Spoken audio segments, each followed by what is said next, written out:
Mari kita hidup sebagai pekerja Allah. Matius pasal 10 ayat 1-8.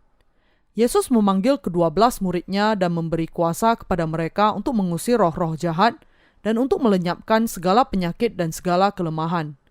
Inilah nama ke-12 rasul itu.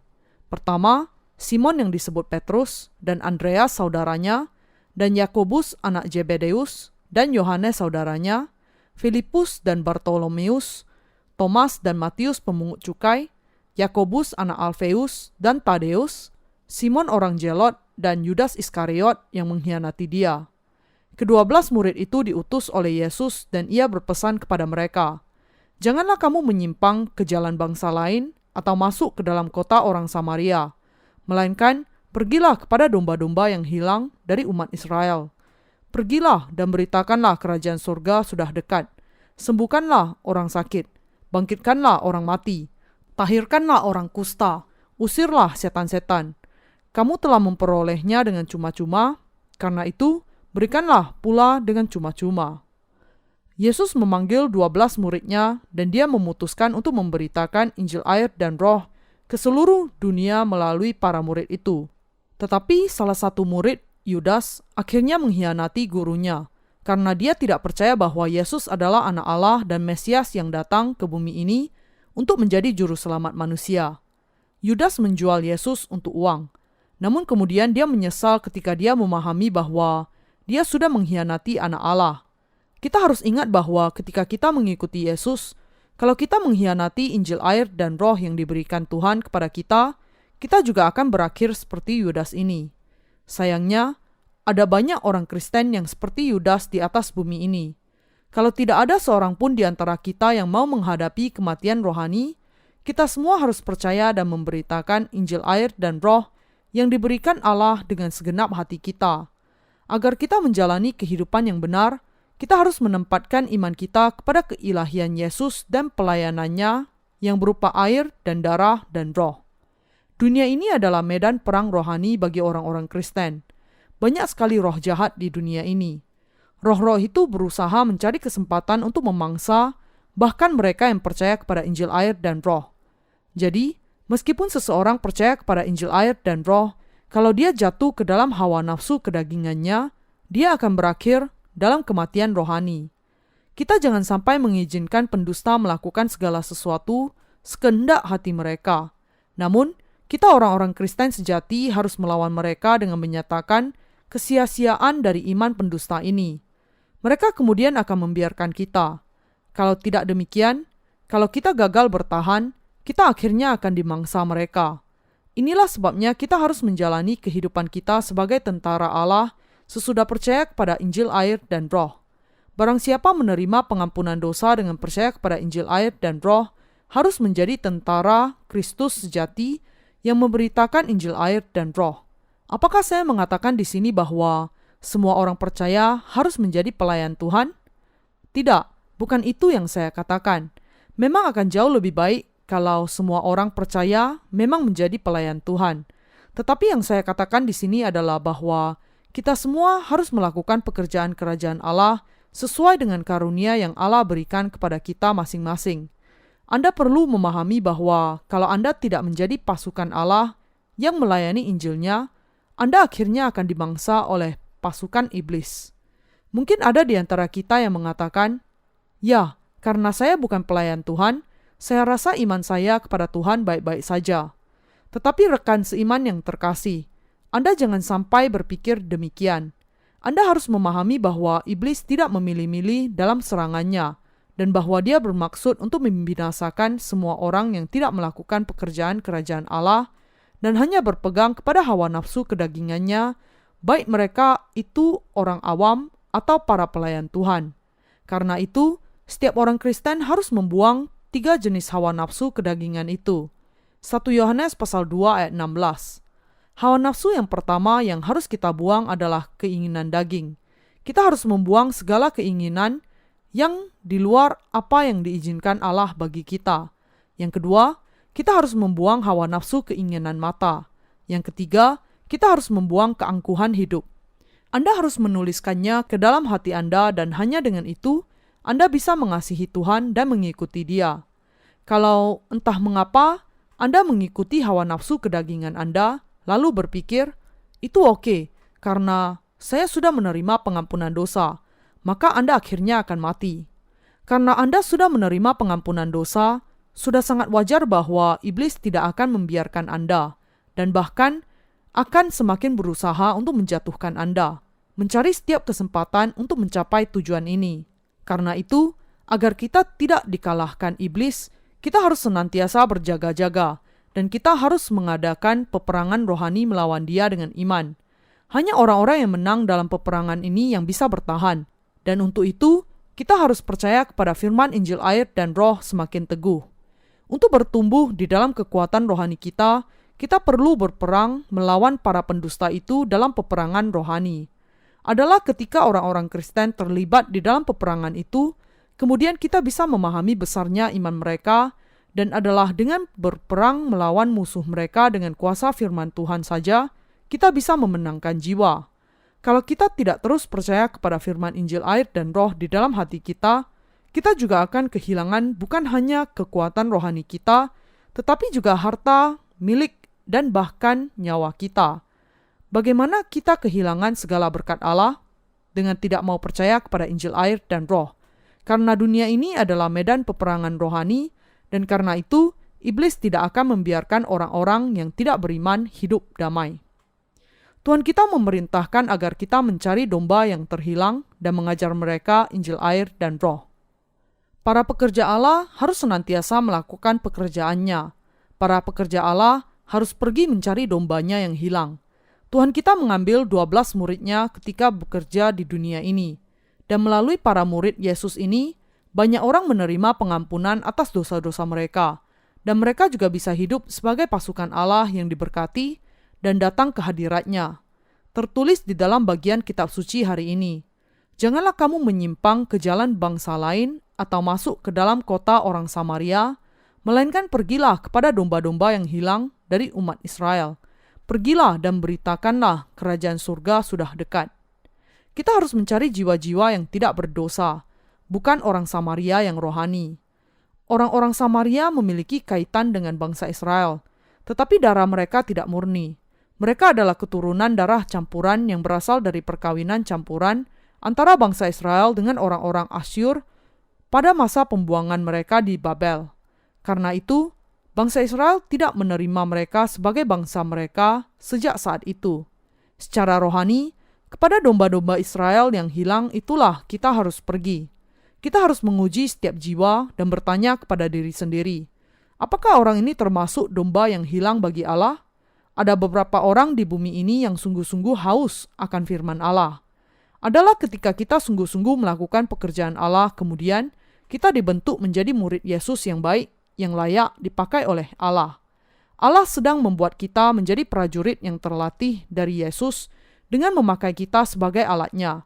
Ketika kita melakukan pekerjaan Allah sebagai para pekerjanya, ada saat-saat di mana kita harus menanggalkan harga diri kita sebagai manusia. Dengan melakukannya, pikiran kita kemudian diubahkan di hadapan Allah dan dibentuk menjadi bejana yang baik di hadapan Allah yang bisa dipakai sebagai alatnya. Kalau kita mau menjalani kehidupan sebagai murid Yesus, sebagai pekerja Allah, kemudian Tuhan akan menjadikan kita sebagai bejananya yang baik. Orang-orang yang lemah dan penakut akan diubahkan menjadi gagah perkasa dan kuat. Dan mereka yang kurang iman akan firman Allah menjadi orang-orang beriman yang memiliki iman yang kuat kepada firman Allah. Iman yang kuat sangat diperlukan oleh para pekerja Allah, karena hanya dengan itu kita bisa melaksanakan pekerjaannya dengan iman kepada kuasanya. Bukan dengan kekuatan kita saja pekerjaan Allah dikerjakan, tetapi hanya dengan kuasa Allah sehingga semua diselesaikan. Orang-orang berdosa cenderung menganiaya para murid Yesus yang hidup di atas bumi ini melakukan pekerjaan Allah.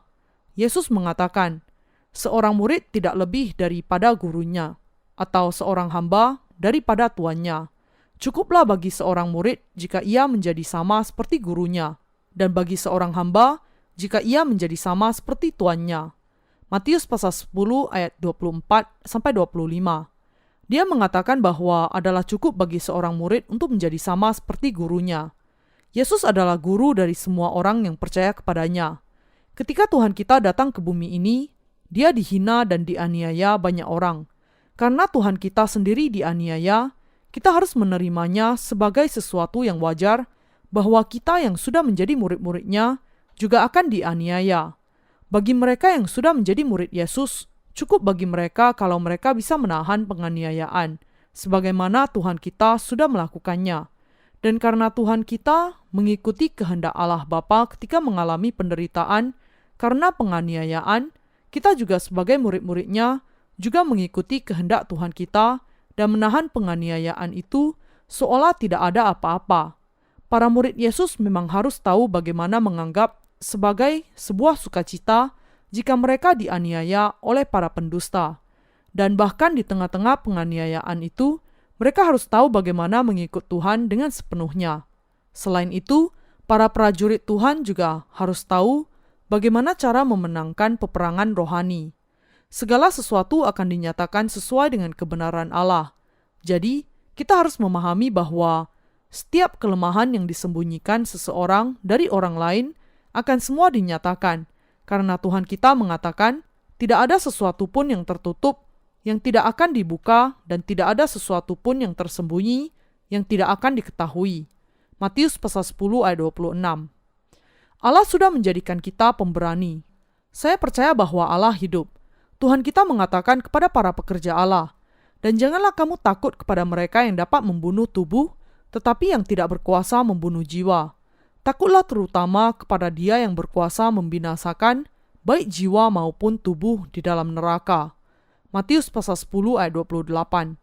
Yang perlu kita sadari di sini adalah bahwa Dia yang memiliki kuasa melemparkan orang-orang berdosa ke dalam neraka adalah Allah. Dia yang telah menyelamatkan kita dari dosa-dosa kita juga adalah Allah yang sama. Dan Dia yang memberikan kepada kita kehidupan kekal adalah Allah yang sama.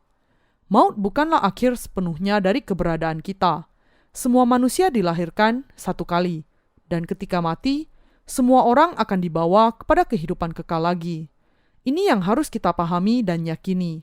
Mereka yang melalui Injil air dan Roh percaya bahwa Yesus sudah menjadi juru selamat mereka, memang sudah diselamatkan dari segala dosa mereka. Tetapi mereka yang tidak percaya kepada Injil yang benar ini akan dibuang ke neraka oleh Allah. Ada perbedaan besar antara reinkarnasi dengan kebangkitan. Reinkarnasi adalah gagasan bahwa ketika kehidupan berakhir, dia akan berinkarnasi menjadi bentuk kehidupan yang lain, dan lingkaran ini akan terus berlangsung. Sederhananya, jiwa yang lahir sebagai belalang akan terlahir sebagai kelinci besok, dan kemudian bisa lahir menjadi ayam di hari berikutnya. Tetapi ini sama sekali tidak masuk akal. Rekan seiman yang terkasih, kita orang-orang Kristen yang sejati jangan takut dengan para anti-Kristen. Kalau mereka yang belum dilahirkan kembali tidak mau memiliki persekutuan dengan kita yang dilahirkan kembali, maka semua yang harus kita lakukan adalah tidak bersekutu dengan mereka. Mungkin Anda merasa bahwa Anda akan menjadi kesepian, tetapi bagaimana kita akan kesepian kalau ada begitu banyak orang benar dari Allah? Orang-orang benar tidak suka berada dalam kumpulan orang-orang berdosa. Lagi pula, ada banyak umat Allah yang dengannya kita orang benar bisa bekerja sama. Adalah dengan umat Allah, saya ingin berkumpul, dan di dalam gereja Allah, saya ingin bekerja. Yang perlu kita pahami adalah bahwa tidak ada seorang pun mati tanpa seizin Allah.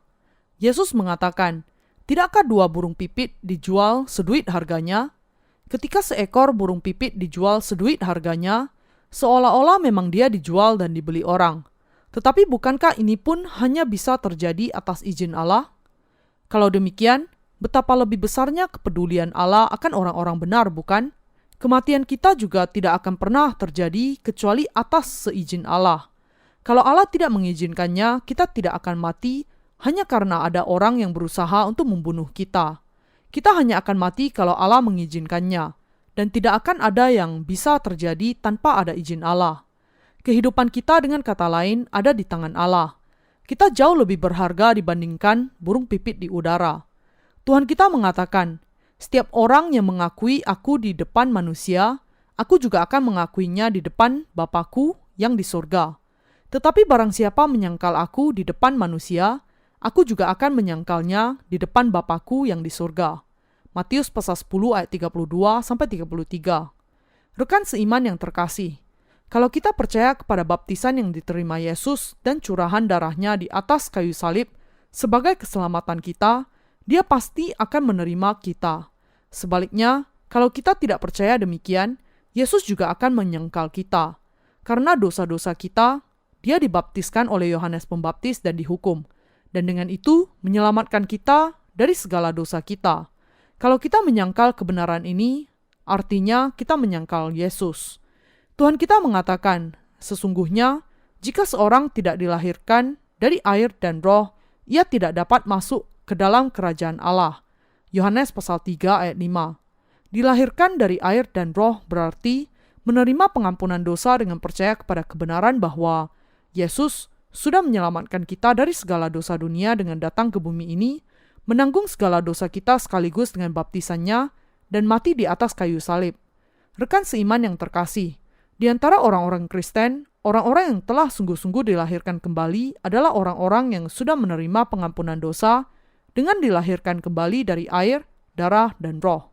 Tidak ada seorang pun yang bisa dilahirkan kembali kalau dia tidak memiliki iman kepada Injil air dan roh. Apakah Anda masih berpikir bahwa Yesus tidak bisa menghapuskan segala dosa Anda? Ketika seorang nenek dari saudari di gereja kami dirawat di rumah sakit, pendeta dari gereja nenek itu mengunjunginya dan mengatakan, "Cobalah untuk senantiasa menaikkan doa pertobatan. Yesus menanggung dosa asal Anda, tetapi Dia tidak menanggung segala dosa pribadi Anda."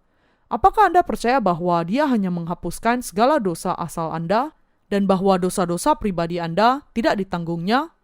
Kalau seseorang percaya bahwa Yesus hanya menghapuskan segala dosa asal saja dan bukan dosa-dosa pribadi juga, maka dia sedang menyangkali Yesus sebagai juru selamat. Yang harus kita pahami adalah bahwa Yesus sudah secara sempurna menyelamatkan kita dari segala dosa kita dengan menerima baptisan dan mencurahkan darahnya. Tetapi kalau ada orang yang menyangkal kebenaran air dan roh ini, Yesus juga akan menyangkalnya. Yesus akan mengatakan, "Engkau mengatakan bahwa engkau tidak mengenal aku. Engkau mengatakan bahwa aku tidak menghapuskan segala dosamu. Aku juga tidak mengenal engkau. Pergilah, aku akan membuang engkau ke tempat yang paling panas." Kalau kita tidak percaya kepada baptisan dan curahan darah Yesus, maka Yesus akan menyangkal kita. Dan kalau kita percaya kepada Injil air dan roh, maka kita akan diizinkan untuk masuk ke surga sesuai dengan iman kita. Allah kita adalah Allah yang adil dan tidak pilih kasih. Yesus adalah Allah kebenaran. Injil air dan roh dari Allah adalah kebenarannya, bukan kebohongan.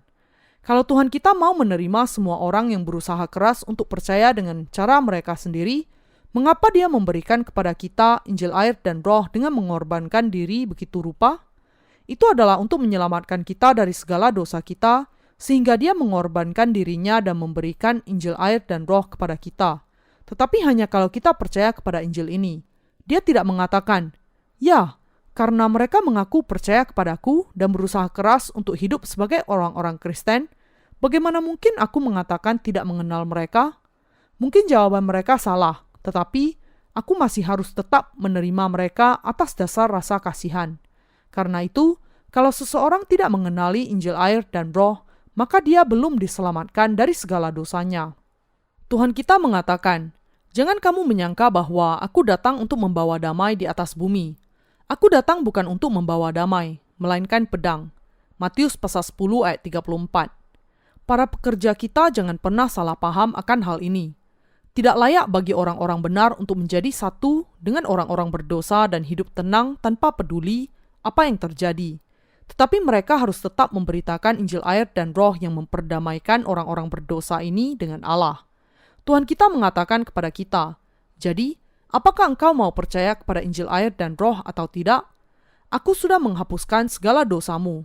Apakah engkau percaya ini atau tidak?" Kalau kita percaya, maka Dia akan menyelamatkan kita. Kalau kita tidak percaya, maka Dia akan membinasakan kita. Tuhan mengatakan bahwa Dia datang bukan untuk membawa damai, tetapi menabur konflik. Dia datang ke bumi ini untuk membuat menantu melawan mertua mereka, ayah melawan anak mereka, dan kakek melawan cucu mereka. Yesus adalah prajurit rohani dan juga raja damai. Meskipun Yesus sudah menghapuskan segala dosa dunia, Dia tidak bisa menyelamatkan orang-orang yang masih tidak percaya kepada kebenaran ini. Rekan seiman yang terkasih, kalau Anda percaya kepada Injil air dan Roh, maka Anda akan diperdamaikan dengan Allah. Tetapi kalau Anda tidak mau percaya kepada Injil ini, Anda akan tetap menjadi musuh Allah. Orang-orang yang dilahirkan kembali mungkin akan menemukan musuh mereka di dalam rumah mereka sendiri, yaitu anggota keluarga Anda sendiri yang belum dilahirkan kembali mungkin akan menjadi musuh Anda. Dari waktu ke waktu, kami mengunjungi rumah sakit untuk memberitakan Injil, dan beberapa cerita yang kami dengar dari para pasien di sana sangat mengerikan. Halo, apa kabar Anda? Ngomong-ngomong, di mana pasien yang satunya? Apakah dia sedang keluar? Bukan, dia meninggal kemarin. Manusia berbicara mengenai kematian dengan mudah. Tentu saja, bukan mereka yang mati, tetapi orang-orang lain. Namun tetap saja, terkadang mereka membicarakannya dengan terlalu ringan, seolah-olah itu merupakan hal yang sepele. Tanpa rasa sedih, mereka mengatakan, "Ia telah meninggal dunia." Orang-orang yang belum menerima pengampunan dosa memang memiliki hati yang tidak mengasihi dan tidak berbelas kasihan. Roma pasal 1 ayat 31. Mereka tidak peduli meskipun salah seorang dari saudari atau saudara mereka meninggal. Mereka sedih tetapi hanya sedikit saja. Mereka nampak berduka hanya ketika menghadiri upacara pemakaman. Tetapi mereka akan segera lupa sesudah berada di dalam mobil menuju ke rumah mereka. Rekan seiman yang terkasih, orang-orang yang dilahirkan kembali bukan orang yang tidak berperasaan. Mereka benar-benar memelihara orang-orang yang lemah di dalam hati mereka. Sangat menyedihkan bagi mereka kalau tidak bisa menolong karena ketidakmampuan mereka. Kita mungkin mengatakan sesuatu yang kasar dalam pertengkaran, tetapi di dalam hati orang-orang benar, belas kasihan kepada orang-orang lain tetap ada. Kita senantiasa perhatian dan peduli kepada sesama orang-orang percaya, menghendaki agar mereka berkembang di dalam tubuh dan roh. Sangat menyakitkan hati kita ketika melihat mereka yang masih belum menerima pengampunan dosa mereka, karena kita semua pada dasarnya memiliki belas kasihan kepada mereka. Kita sungguh-sungguh memiliki hati yang penuh kasih sayang dan belas kasihan kepada mereka, berharap bahwa mereka juga akan bertambah makmur. Itulah pengharapan kita bahwa kemanapun mereka pergi, mereka akan pergi ke gereja Allah yang memberitakan Injil air dan Roh, menerima pengampunan dosa mereka, setia hadir di gereja Allah dan diberkati. Namun sangat menyedihkan bagi saya untuk melihat bahwa di dalam hati banyak orang tidak ada belas kasihan Allah. Kalau seseorang keluar ke dunia dan tidak lagi hidup sebagai pekerja Allah di dalam gerejanya, sangat mudah bagi dia untuk kehilangan hatinya yang dilahirkan kembali, tidak peduli betapapun kuat dia mau hidup di dalam Injil. Orang yang paling mengasihi Allah. Orang-orang Kristen yang sejati mengasihi Allah dan melakukan pekerjaannya. Tuhan kita mengatakan, "Barang siapa mengasihi bapa atau ibunya lebih daripadaku, ia tidak layak bagiku. Dan barang siapa mengasihi anaknya, laki-laki atau perempuan, lebih daripadaku, ia tidak layak bagiku." Matius pasal 10 ayat 37. Rekan seiman yang terkasih, pikirkan tentang hal ini sekali lagi. Kalau Anda mau menjalani kehidupan Anda sebagai pekerja Allah, Anda harus memiliki hati yang sangat mengasihi Allah. Hanya ketika Anda mengasihi Allah lebih dari apapun yang lain di dunia ini, kemudian Anda bisa menjadi pekerjanya yang baik. Kita tidak bisa sungguh-sungguh mengasihi Allah dengan lebih baik melalui usaha pribadi kita, hanya dengan berusaha untuk lebih mengasihi Dia. Sebaliknya, dengan meninggalkan kepercayaan daging kita dan menyingkirkan hawa nafsu kedagingan kita, dengan menempatkan iman kita kepada Injil air dan Roh, dan dengan itu membiarkan kasih Allah memerintah di dalam hati kita, kemudian kita bisa hidup sebagai murid-murid Yesus Kristus yang sebenarnya. Tepat ketika hati kita menerima pengampunan dosa kita, Allah langsung menjadi Dia yang paling dikasihi bagi kita semua. Tuhan kita mengatakan, "Barang siapa mengasihi bapa atau ibunya lebih daripadaku, ia tidak layak untukku." Bagian ini tidak berarti bahwa kita tidak boleh mengasihi orang tua kita, tetapi agar kita menyadari bahwa Allah lebih layak menerima kasih dan penghormatan kita dibandingkan dengan orang tua kita. Inilah yang dikatakan Tuhan kepada kita. Dengan kata lain, karena Allah lebih mulia dibandingkan dengan orang tua kita yang jasmani, dan karena Dia sudah memberikan kita hal-hal yang jauh lebih baik dibandingkan dengan yang diberikan orang tua kita harus mengasihi Allah lebih dari segalanya. Dan di dalam kasih Allah inilah kita harus menghormati dan mengasihi orang tua kita yang jasmani. Tuhan kita jauh lebih dikasihi dibandingkan dengan istri, anak-anak, tanah, kekayaan, uang, reputasi, kesenangan, diri sendiri, atau apapun yang lainnya yang ada di seluruh dunia ini. Tidak ada sesuatu pun di dunia ini yang lebih kita kasihi dibandingkan dengan Tuhan kita. Rekan seiman yang terkasih, meskipun kita mengasihi diri kita sendiri, ketika kita membandingkan diri kita dengan Tuhan, kita tidak bisa tidak mengakui bahwa Tuhan jauh lebih berharga dan patut dikasihi dibandingkan dengan kita. Sebagaimana Petrus mengakui imannya dengan mengatakan, "Ya Tuhan, Engkau tahu bahwa aku mengasihi Engkau." Kita juga tidak bisa menghindar dari melakukan pengakuan iman yang sama. Tuhan kita sungguh-sungguh agung dan sungguh-sungguh patut dikasihi oleh kita.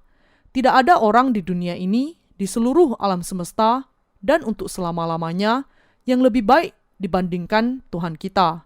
Tidak ada materi apapun yang lebih baik dari Tuhan kita, dan tidak ada kesenangan apapun yang lebih baik dari Tuhan. Para pekerja Allah sangat mengasihi Tuhan dan melayani Dia.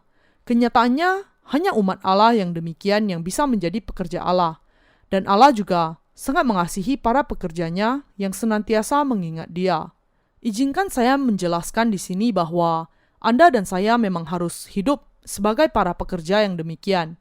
Kadangkala sebagai orang tua, kita mungkin menunjukkan kepedulian kita kepada anak-anak lebih dari kepada Tuhan. Tetapi kita masih percaya di dalam hati kita bahwa bahkan anak-anak kita tidaklah lebih berharga dibandingkan dengan Tuhan sendiri. Bisakah Anda memahami apa yang saya katakan di sini?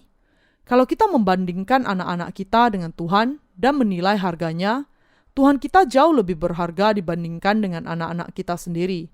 Bukan karena kita tidak mengasihi anak-anak kita sampai kita bisa lebih mengasihi Tuhan, tetapi kita melakukannya karena Tuhan jauh lebih berharga bahkan jika dibandingkan dengan anak-anak kita.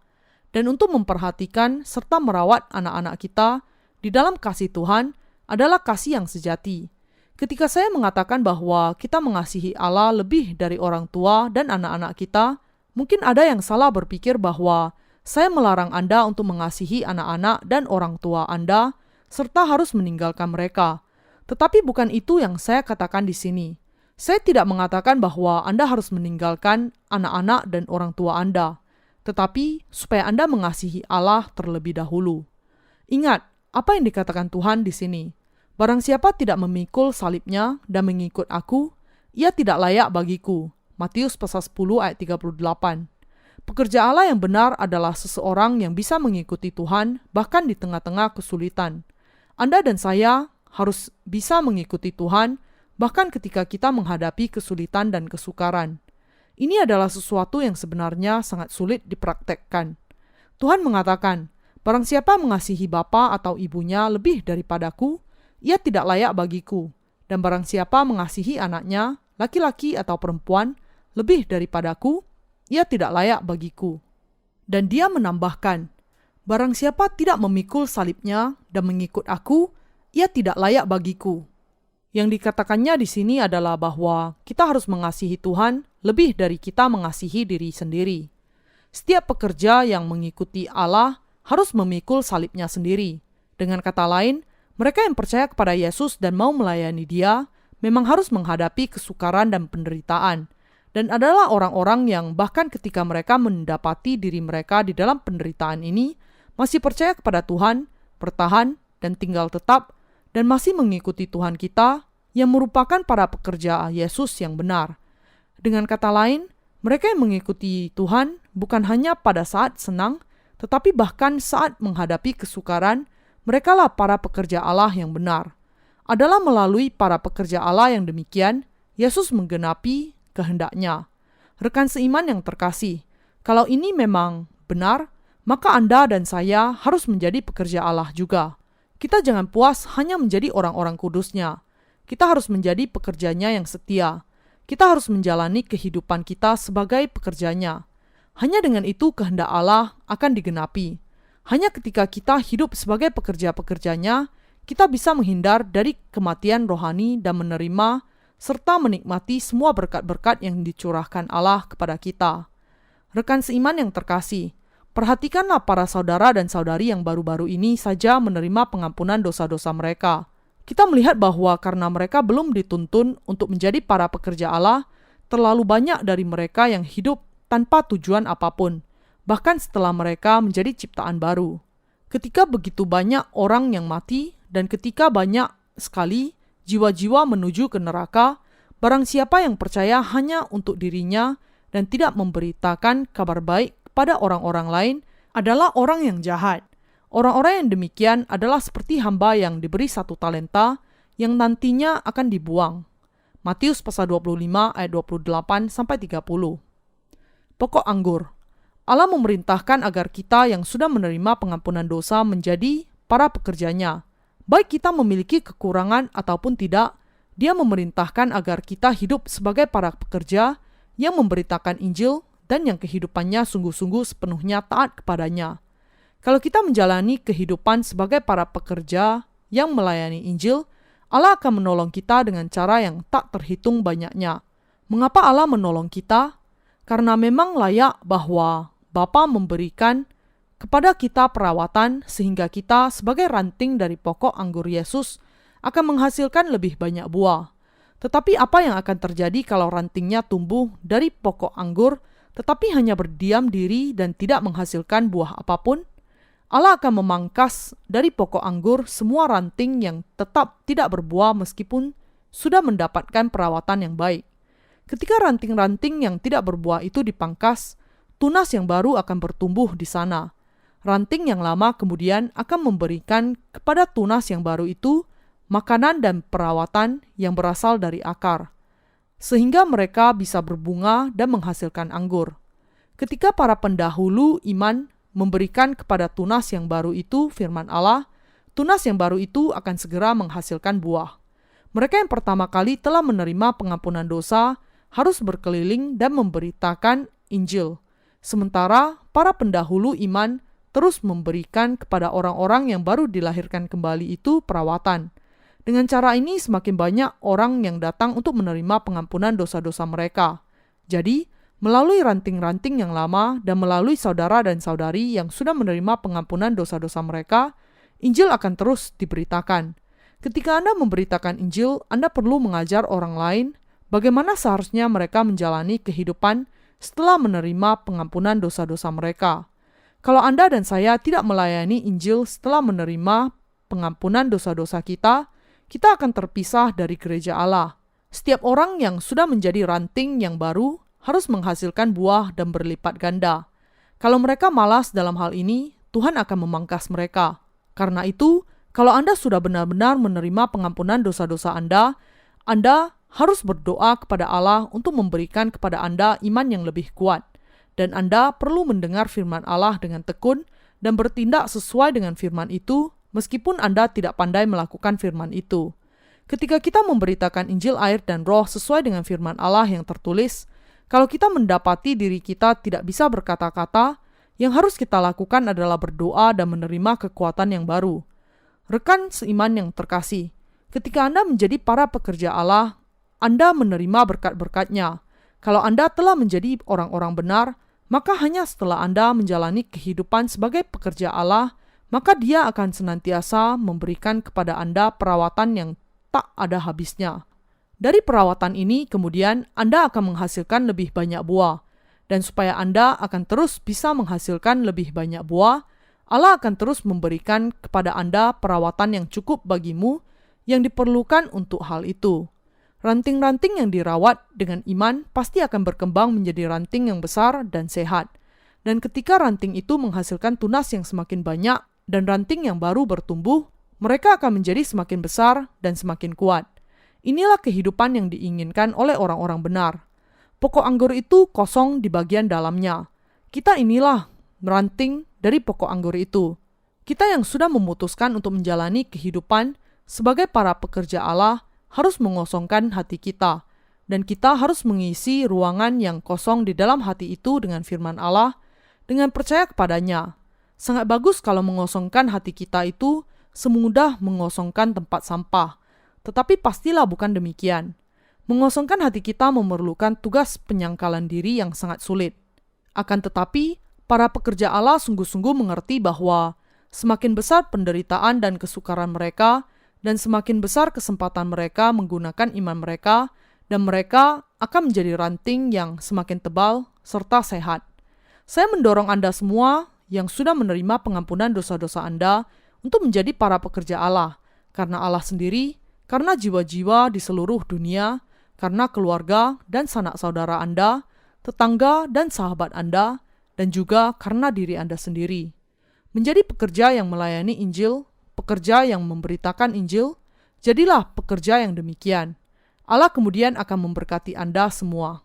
Adalah pengharapan dan doa terbesar saya bahwa Anda semua akan menjadi pekerja Allah, agar Anda tidak menjadi mangsa iblis. Ketika Anda menetapkan hati Anda dengan benar di hadapan Allah dan hidup sebagai pekerjanya, Anda akan melihat sendiri bahwa Allah memang memberikan kepada Anda iman yang lebih besar dan akan menolong Anda. Kiranya Allah memberkati dan menjaga Anda semua.